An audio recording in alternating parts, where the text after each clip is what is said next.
I started out just painting these things that looked like Audubons. They were like fake Audubons, but I twisted the subject matter a bit and got inside his head and tried to paint it as if it was really his tortured soul, as if his hand betrayed him and he painted what he didn't want to expose about himself. So I did start doing those, and it was very important to me then to make them look like Audubons, to make them look like they were 100 years old, to make them look like he painted them, but that they escaped out of him without, almost like a picture of Dorian Gray, but, a natural history image. The whole print project seemed like the natural fruition of all the other stuff that I do. Look at that. Yeah, that's good. Beauteous. All the folios of natural history prints started out as watercolors that were done in the field or done from nature, and they ended up as prints that were bound and sold by subscription. And it makes sense to make them the way that Peter and I make them. We've been working on these prints for over 5 years, and the idea of doing the prints in this size was that we wanted as much as possible to mimic the Audubon double folio Birds of America book. And we wanted to work in some of those same techniques that Audubon would have used to make those prints. All of our prints are done with 6 or 7 plates and separate colors on every plate, and probably much more saturated color than Audubon would have ever used.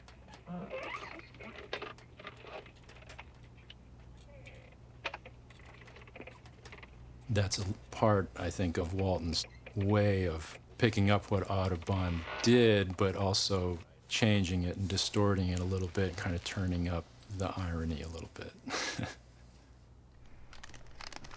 Wow. That was good. Yeah, that's juicy. Psychedelic. This looks cool.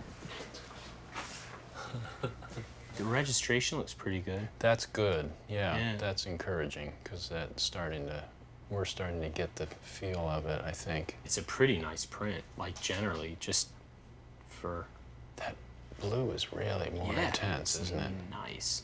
Dig it. I like it. Yeah, it's in. When I was a little kid, I loved to draw. And I was a little kind of amateur naturalist, identifying birds and catching snakes and keeping weird pets. This museum was like heaven to me. I think that the dioramas here are works of art. For an artist, it was really great that those animals didn't move. I could look at them in a way that you can't look at animals in the zoo or animals on nature shows. I could really see how they were put together.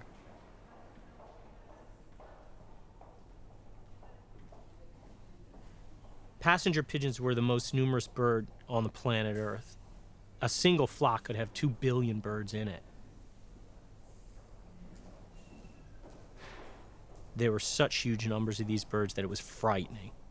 And when they'd land in forests, they'd break great trees in half. And the crap would fall like snow the whole time. And it was thought that they were inexhaustible, so they were hunted like mad.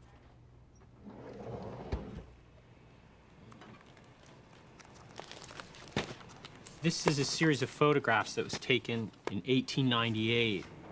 I like doing these little research trips. It's like play acting for me to pretend to be one of these sort of English natural history guys that are both heroes and villains.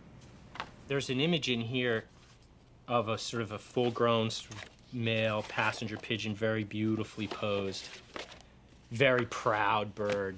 I think it sort of foretells disaster. It looks like, because it's underlit, it's already a ghost or a monster, or somehow there's some dark undercurrent to this photo that's very beautiful. There's many insane kind of like narratives that have to do with the passenger pigeon. They were so numerous that everyone who saw them was sort of blown away by them. And I have some quotes that I ended up putting on a painting. Here they are.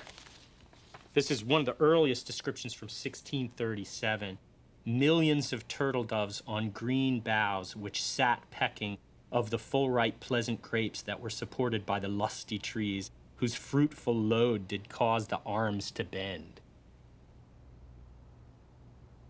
big thing I'm always looking for in my work is a sort of attraction repulsion, where the stuff is beautiful to begin with until you notice that some sort of horrible violence is about to happen or is in the middle of happening. The original impulse is to make a sort of nasty little underground cartoon on a really large scale. I had a lot of fun sort of making these vignettes. They're satisfying all their lusts and all their cravings and all their crazy desires, like, as they're going down. And to me, there's just some sort of black humor in that. There's like these guys, the eggs are coming out, and as they're coming out, they're being stolen. And then it's fun to have them like void on each other and to have them murder each other. The little one is falling out of the nest. It's a dark humor, but it makes me chuckle when I'm doing it. There is this sort of Hudson River kind of beautiful landscape. And then over here, there's some indication of maybe previous destruction, branches that have broken down, and here come the huge flocks, you know, and this is the scary part, the sort of weather system moving in of these enormous flocks of birds. When I started doing sketches for this, and I realized that the angle I was going to paint it at and the sort of way I was going to paint it, it would almost seem like it was just floating, like a sort of strange, dreamlike, slow motion kind of falling. And that dreamlike quality gave me all this room to pack it with all this narrative that seems to happen sort of independent of the fact that this thing is crashing down. The painting I'm working on now is Monkey Banquet, basically.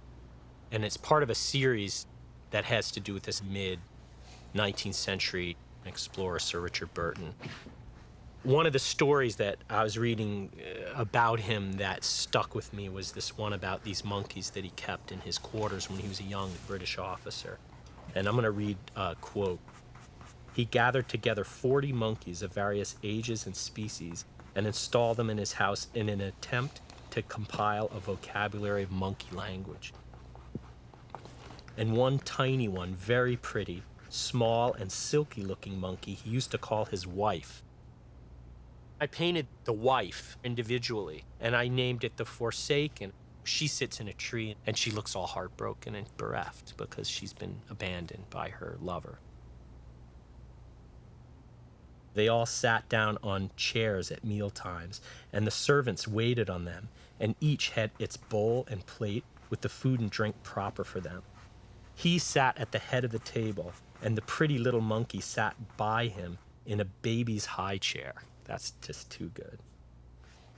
He had a list of about 60 words before the experiment was concluded. And to me, this is just what I'm looking for when I'm doing all this reading. I do a lot of research, and this thing has almost everything in it. There's an erotic kind of fascination to it. There's something that strikes me as humorous in the quintessentially super eccentric British way.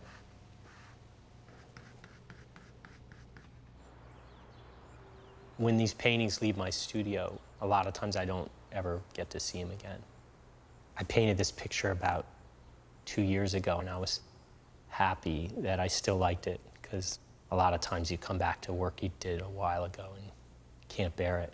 The drawing I did first is of this elephant, this glorious elephant. And then I divided it in a sort of Mondrian fashion into all these different, into a very, what I thought, an elegant, abstract composition of rectangles.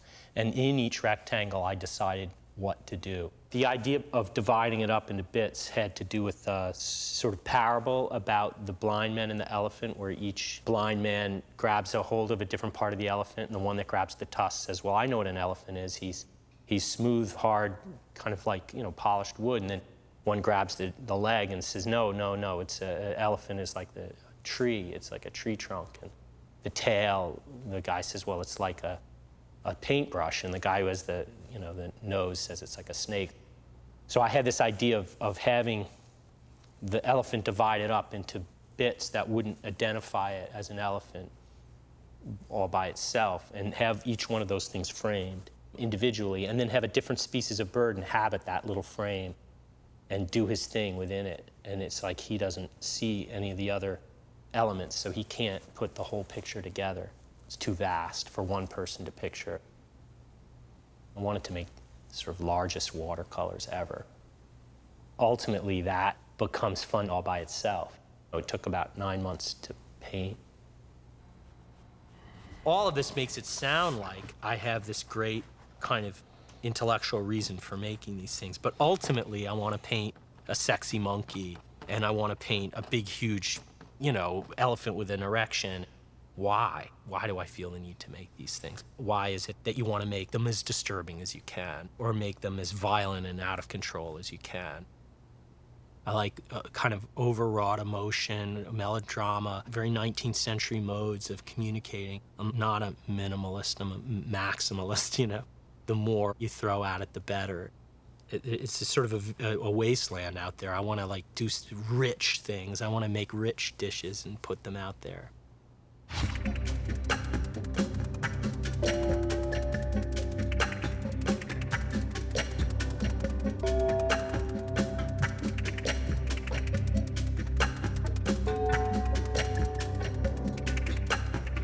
To learn more about Art21, Art in the 21st Century, and to download the free Educator's Guide, please visit PBS online at pbs.org.